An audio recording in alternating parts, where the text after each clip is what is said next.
Quero agradecer a oportunidade, vou compartilhar um pouco, vou dizer, mais da experiência prática do que do estatuto da UFABC. Porque o nosso estatuto é a primeira versão, nossa universidade começa em 2006, e a gente fez um estatuto sem ter experiência de universidade. Então ele tem lá um monte de coisas que nós também precisamos arrumar, o que, aliás, parece que é uma constante nas universidades todas, né? E por isso também parabenizo vocês por estarem enfrentando esse desafio. Então a minha fala vai estar muito mais pautada na realidade da nossa organização do que na forma estrutural dos nossos documentos, né?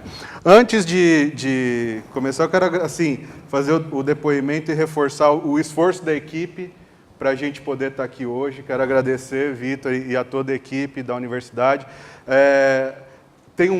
Alguém instituiu um mito aí no Brasil, em algum momento da nossa história, que funcionário público não trabalha, né? Vitor estava me mandando mensagem 11h30 da noite, dizendo, professor, não desista que a gente vai conseguir a passagem. Eu quero ver... E eu estava respondendo para ele, né? Quer dizer, tinha dois trabalhando ali para isso estar acontecendo. Então, é bom a gente dizer essas coisas. E também, para ser muito honesto, preciso dizer aqui e fazer agradecimento à reitora Margarete por toda a defesa da universidade pública que faz na Andifes. A comunidade, às vezes, não se apercebe desses outros espaços de disputa, e é um testemunho que Margarete, assim, não tem uma reunião que ela não vá lá, não fala 2, 3 vezes. Quando o ministro vai lá, quando os secretários vão lá, que muitos reitores acabam ficando, às vezes, nos seus lugares, ouvindo e anotando informações, é quem está lá sempre cobrando. Normalmente, junto com mais 2 ou 3 reitoras, curiosamente, são as mulheres que pegam no pé ali, e a gente tem que aprender muito com isso. Então, é uma palavra também de agradecimento por isso. Bom, vamos falar da estrutura da UFABC. Começo com poucos dados. Eu trouxe poucos dados, nosso tempo é pouco, eu preferi que a gente discuta mais aprofundadamente, em vez de eu trazer muitos dados que a gente acaba não se apropriando. Mas aqui, para vocês terem uma ideia do tamanho da UFABC, afinal de contas, o tamanho da universidade, evidentemente, exige uma estrutura mais ou menos robusta, né? A nossa universidade ela completou uma década há pouco tempo, diferente, inclusive, da Federal de Campina Grande, que surge já com uma história aqui dessa universidade. A gente surge do zero, quer dizer, não é o desmembramento de um campus, não fomos incubados por uma outra universidade federal, como acontece em muitos casos. Então, de fato, a gente surge meio que do nada, né? Quer dizer, era uma luta de anos, mas sem ter uma estrutura anterior.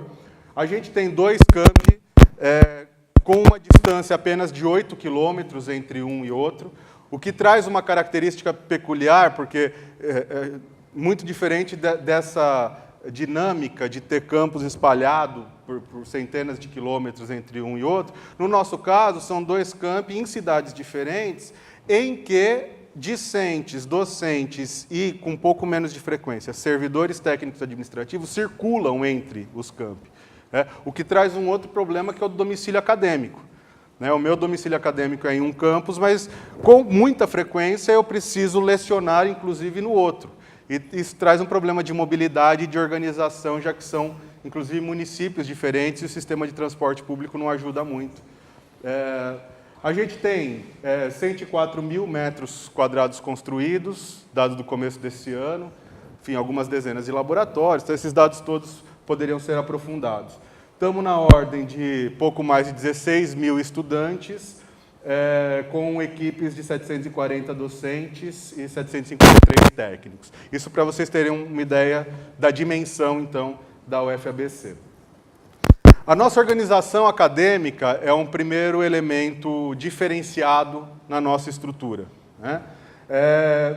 Por quê? Nós temos lá o conceito dos bacharelados interdisciplinares, estamos agora começando a avançar também para as licenciaturas interdisciplinares, mas com uma peculiaridade, que é os estudantes de graduação entram na UFABC apenas pela via dos cursos interdisciplinares. O estudante não entra no curso de filosofia, não entra no curso de economia, não entra no curso de engenharia. Ele entra hoje ou no bacharelado em ciência e tecnologia ou no bacharelado em ciências e humanidades. E, enquanto ele está cursando esse bacharelado, ele vai direcionando paulatinamente a sua carreira para um dos cursos específicos. Do bacharelado em Ciência e Tecnologia derivam algumas dezenas de cursos, mas o ingresso é pelo BCIT, Ciência e Tecnologia. Do bacharelado em Ciências e Humanidades derivam outros cursos, uma quantidade menor, são 5 cursos, mas o ingresso é por esse. Ou seja, a formação inicial dos estudantes é interdisciplinar, de todos os estudantes da universidade. E ele não precisa escolher às cegas, antes de entrar na universidade, qual é a carreira que ele vai fazer. Ele vai cursando disciplinas da área que ele pretende cursar, muitas vezes muda de opinião nesse percurso e acaba direcionando sua carreira de uma maneira mais consciente e mais madura enquanto está avançando. Hoje nós temos, então, 2 cursos que nós chamamos de porta de entrada. Eles são bacharelados, eles diplomam, eles dão o título de bacharel, e estamos avançando, nesse momento, já aprovados pelo Conselho Universitário, trabalhando na criação de 2 licenciaturas também equivalentes. Como vocês veem, ainda não avançamos para a área de saúde, ainda não avançamos para a área das artes e para outros campos do saber. O ingresso é feito exclusivamente por meio do SISU, desde o início da universidade. A nossa organização curricular é peculiar, né? Em vez de dividir o ano em 2 semestres, nós dividimos em 3 quadrimestres. Vou dizer que isso é um choque, a princípio, na cultura da universidade. Julho é mês de trabalho normal para a gente, né? Não é período de recesso, nós temos um recesso ali em maio, temos um segundo recesso ali em setembro, entre um quadrimestre e outro. Não há um consenso na universidade sobre o quanto isso é positivo ou é negativo. Vou dizer de 2 perspectivas diferentes da minha experiência como docente, né? Primeiro, como docente da área de filosofia que eu sou, eu gosto da ideia do semestre que me permite aprofundar mais, me permite desenvolver mais, com um pouco mais de calma, certos conteúdos que são densos. E isso eu sinto que há uma certa perda no modelo quadrimestral. Por outro lado, e sejamos honestos, né, o modelo semestral me permite que aquelas 2 primeiras semanas de aula não sejam bem de aula e que as 3 últimas também não sejam bem de aula. Né? É aquela coisa de adotar uma primeira aula só para discutir o programa de ensino, aí depois o processo de avaliação e se cancela a aula para fazer a avaliação, ou depois da avaliação se cancela a aula para poder fazer a correção e apresentar resultados. Quer dizer, o modelo semestral gera algumas gordurinhas no calendário que, na prática, isso não está documentado, mas na prática os professores acabam eliminando ali uma parcela. E, no fim, vira quase que um quadrimestre. Né? Então, nesse sentido, o modelo quadrimestral ele faz com que 12 semanas de aula sejam aproveitadas como 12 semanas de aula. Exige planejamento por parte do docente e preparação por parte do discente. Né? Eu era muito mais crítico desse modelo quando eu entrei na UFABC em 2010, e hoje eu vejo algumas vantagens nele, ainda vejo problemas. Nosso calendário não bate com o calendário de ninguém mais no Brasil, né? Isso é algo a se considerar, mas é um assunto a se discutir, a meu ver. Não é natural que seja necessariamente o modelo anual ou o modelo semestral. Acho que, no mínimo, vale a discussão. Nosso modelo é de matrícula livre. Como os alunos todos ingressam em um dos 2 cursos interdisciplinares, todas as disciplinas da universidade estão facultadas a todos os alunos da universidade. Até um pouco mais do que isso, eu vou mostrar mais adiante, mas há um limite máximo. Nos cursos interdisciplinares, apenas 30% da matriz curricular é obrigatória. O restante é optativa e livre.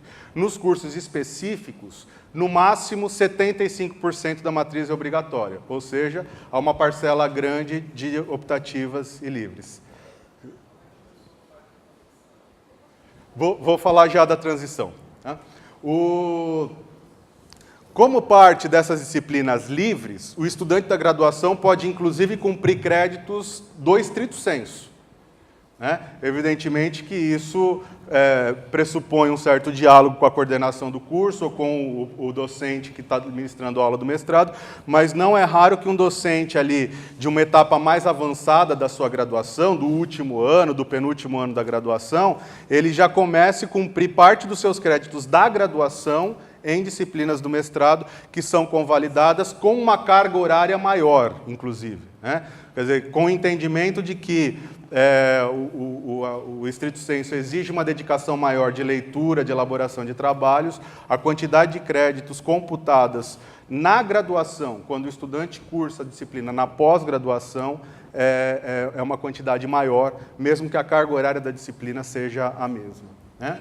E a gente trabalha com a ideia de reserva de vagas desde a origem da UFABC, independente dos marcos legais mais recentes, 50% de escola pública, temos vagas para pessoas com deficiência, também diante da legislação, e dentro desse pacote as cotas étnico-raciais. Devo dizer que a reserva de vagas para a escola pública traz um benefício muito interessante para a universidade, porque a gente consegue juntar na sala de aula experiências dos alunos que estudaram nos colégios mais elitizados de São Paulo e alunos que vêm de realidades muito mais diversas. E juntar isso na sala de aula traz experiências muito interessantes, né? Com um problema que entre as escolas públicas de educação básica, há as elitizadas e há as precarizadas. E a gente consegue, infelizmente, atingir ainda as escolas públicas de excelência, né? Isso gera uma falsa sensação de democratização da educação. Há, evidentemente, uma democratização em relação ao processo vestibular tradicional, mas ainda há muito que se avançar, né? A questão, então, do trânsito, que o colega perguntou, né? Então, o aluno entra num curso interdisciplinar, supostamente o bacharelado em Ciências e Humanidades, por exemplo, né? 30% desse curso é obrigatório, é de disciplinas obrigatórias, que ele não precisa cumprir na mesma ordem. Ele só tem obrigatoriedade de matrícula, um pacote fechado de disciplinas, no primeiro quadrimestre. A partir do segundo, o estudante e a estudante, eles podem se matricular livremente. A gente constrói o que a gente chama de matriz ideal. Quer dizer, quem quiser fazer o curso e sair com os 2 diplomas de bacharel interdisciplinar em Ciências e Humanidades e, por exemplo, bacharel em Economia em 4 anos, é possível ter as 2 titulações em 4 anos, ele tem que seguir a matriz ideal. Como é que se dá essa matriz ideal? O primeiro 30% é o bacharelado em Ciências e Humanidades, ou Ciência e Tecnologia, o bacharelado interdisciplinar. 70% final desse curso são de disciplinas optativas e livres, que coincidem com as disciplinas obrigatórias de um curso de formação específica.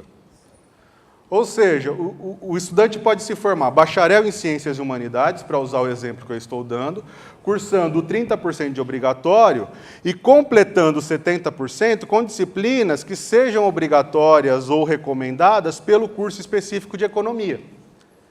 E com este formato, ele vai cumprir o que é obrigatório da Economia, já tendo cumprido previamente uma parcela flexível do seu currículo por meio das obrigatórias de Ciências e Humanidades. Então, há uma sobreposição, né? Idealmente, portanto, o sujeito pode se formar bacharel em Ciência e Tecnologia em 3 anos, se formar em mais 2 anos, engenheiro em qualquer uma das nossas habilitações, pensando na engenharia que tem o curso de 5 anos, né? A integralização mínima são essas que estão anotadas aqui. 3 anos no bacharelados interdisciplinares, 4 ou 5 anos nos cursos de formação específica, dependendo da área e das diretrizes curriculares específicas, né? Com algumas observações. Primeiro, terminado o curso interdisciplinar, ele já é bacharel. Portanto, ele pode ir para o mestrado, pode ir para o doutorado direto, se for o caso. Claro que é um pouco mais raro, mas isso permite, inclusive, que muitos dos nossos alunos são bacharéis interdisciplinares, estão na fase final, na reta final do seu curso de formação específica, mas, junto com isso, estão ingressando já no mestrado. Eles não vão esperar terminar a formação específica, pegar o diploma para dali a 1 ano apresentar o projeto. Essa parte de conclusão da graduação e início do mestrado pode acontecer de maneira concomitante, o que gera, o que facilita a resolução de um problema, que é esse gap muito grande que tem entre a graduação e a pós.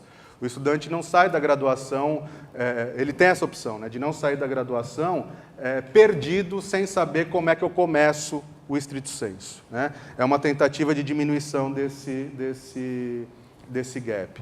Agora, tem uma peculiaridade aqui. Como a matrícula em disciplinas é livre, e isso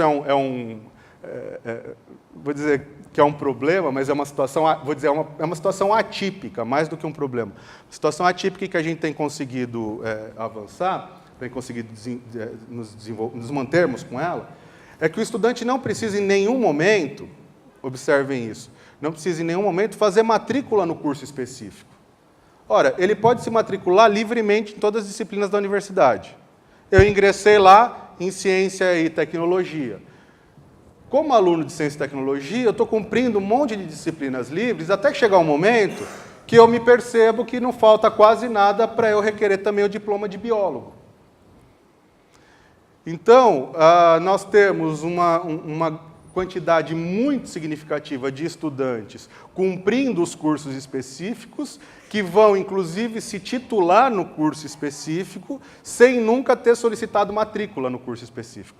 Esse é um processo natural, quer dizer, a própria opção cotidiana de matrícula dos estudantes vai formando a carreira dele, antes que ele precise tomar uma decisão daquele momento angustiante da sua vida e decidir se eu vou ser físico ou químico. Não, eu vou cursando as disciplinas e posso me tornar um físico-químico numa interface de currículo dada essa flexibilidade.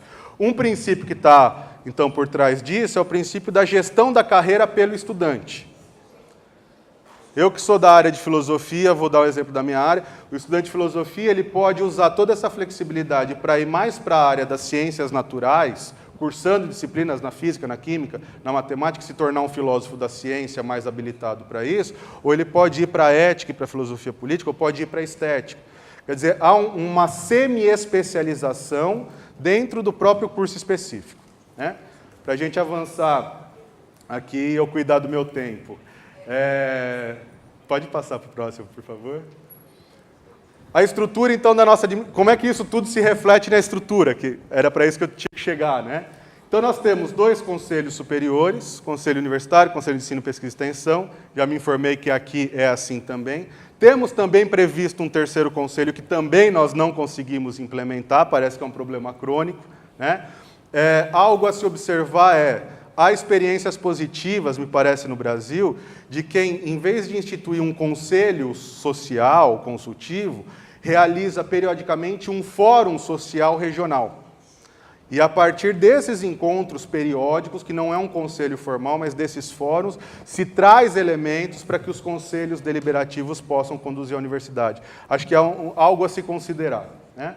Nós temos a reitoria, com a vice-reitoria, 7 pró-reitorias, né?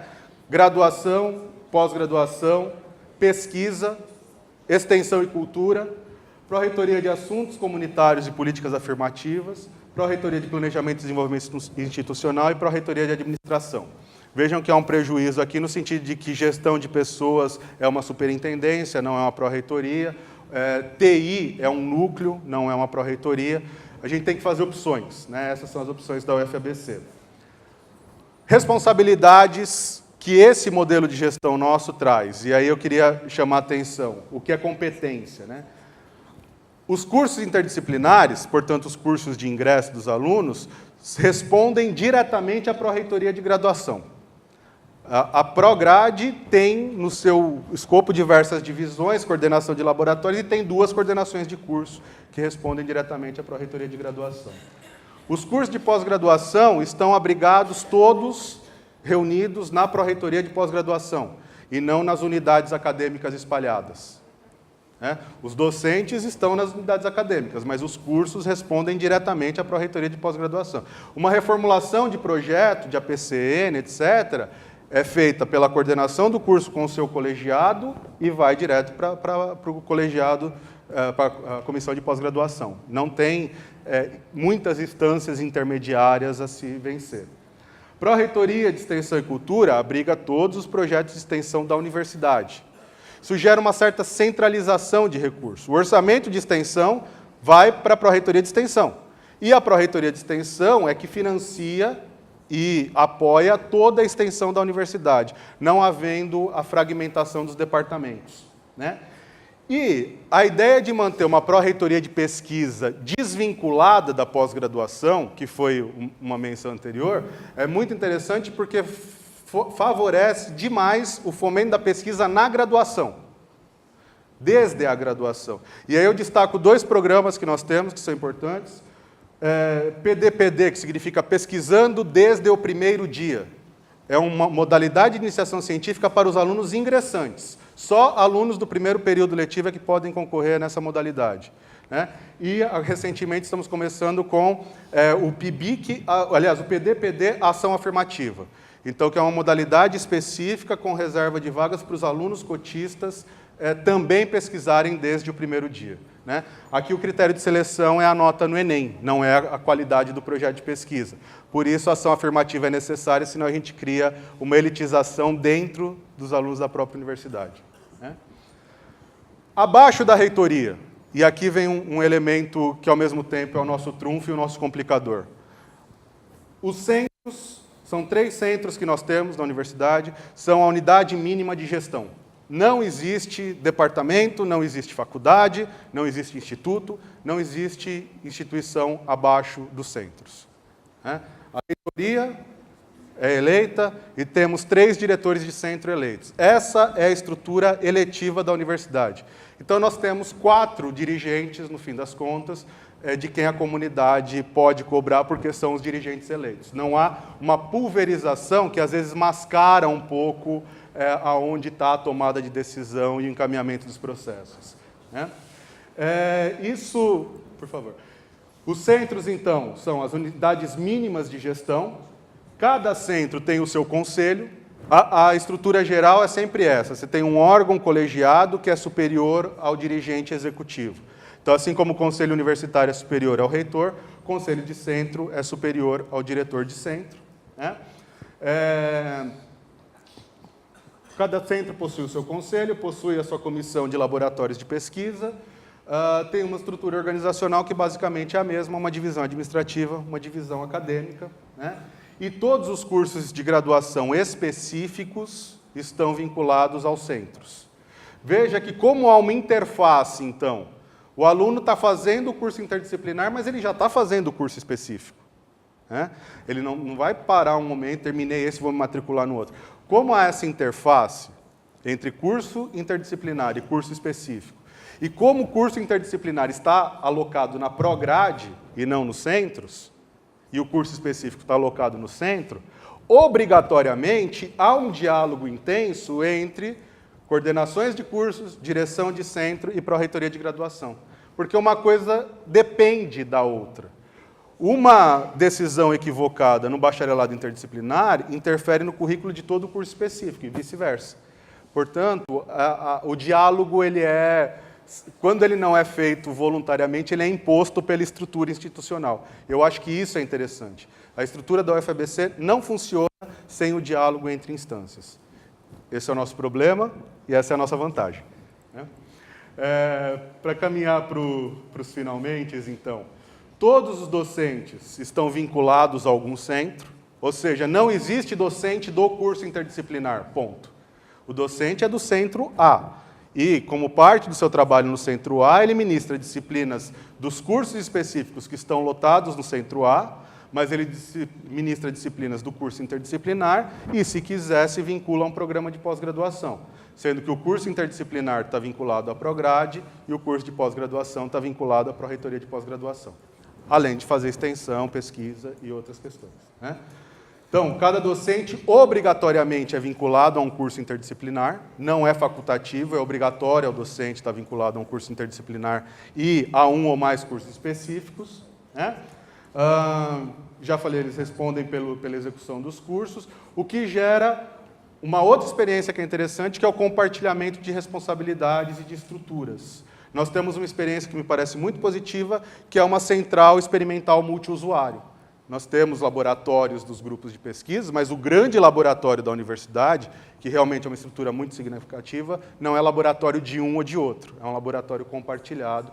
Me parece que isso também é uma experiência considerável nas nossas universidades. Por fim, alguns desafios, nem tudo são rosas, né? Não há departamentos, e isso traz essa vantagem que é o diálogo imposto, mas há algumas lacunas que nós ainda não conseguimos superar. Por exemplo, quem administra, quem controla, quem supervisiona a carga horária anual do docente, uma vez que ele ministra aulas no curso, na Prograde e na Pró-Reitoria de Pós-Graduação, além de extensão e pesquisa. O departamento, usualmente, é quem faz isso. A gente eliminou o departamento, mas não instituiu ainda quem faz isso. A nossa expectativa é, com a implantação de um sistema de gestão acadêmica que está sendo feito, que a gente consiga suprir parte dessa dificuldade, né? Na prática, hoje, nós temos, por exemplo, o maior dos centros, que é o Centro de Engenharia, Modelagem e Ciências Sociais Aplicadas, com 378 docentes. Ou seja, em tese, o diretor do centro responde pelo controle funcional de todos esses 378. O que a gente sabe que não funciona bem dessa maneira. Então, nós precisamos refinar isso, né? A cultura da nossa comunidade, sobretudo de docentes, ainda é departamental e ainda é disciplinar, não interdisciplinar, né? Então, por mais que não exista essa estrutura, há uma tendência dos docentes da área X se reunirem e funcionarem como se fosse um departamento. A questão é que não há uma instância deliberativa ali. Então, qualquer discussão que se faça ali vai ter que ser aprovada por uma instância mais transversal, como é o Conselho do Centro, por exemplo, né? O modelo de matrículas livres que a gente tem, e que permite a gestão da carreira pelo estudante, também faz com que os nossos estudantes demorem muito a se formar. Porque, veja, do ponto de vista da matriz Andifes, isso é ruim, mas do ponto de vista da formação da pessoa é ótimo. Porque ele pode ficar 6, 7 anos para se formar em um curso, mas são 6, 7 anos que ele está fazendo disciplinas das mais diversas áreas, né?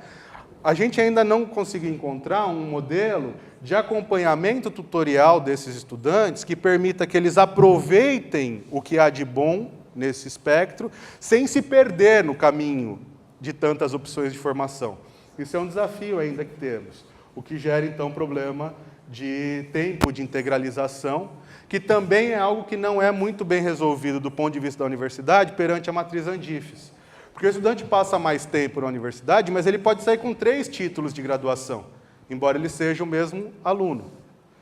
Então, de certa maneira, a UFABC ela representa um ponto fora da curva, e eu diria um problema bom que precisa ser incorporado pelas estruturas de financiamento da educação superior, até para que outras instituições possam se aventurar com mais segurança nesses modelos, né?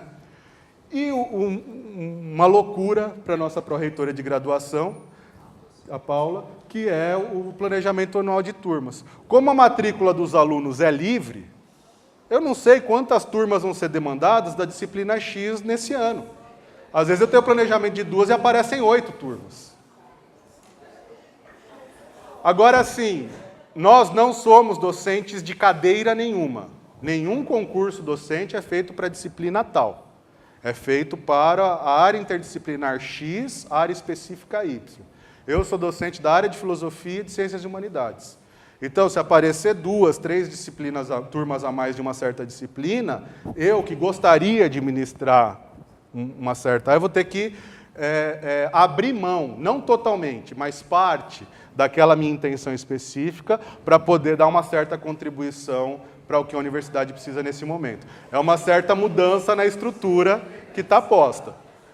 Agora, convenhamos, não é sacrifício nenhum significativo em um quadrimestre dos 3 do ano, eu pegar 1 ou 2 disciplinas que não são aquelas que mais me interessavam.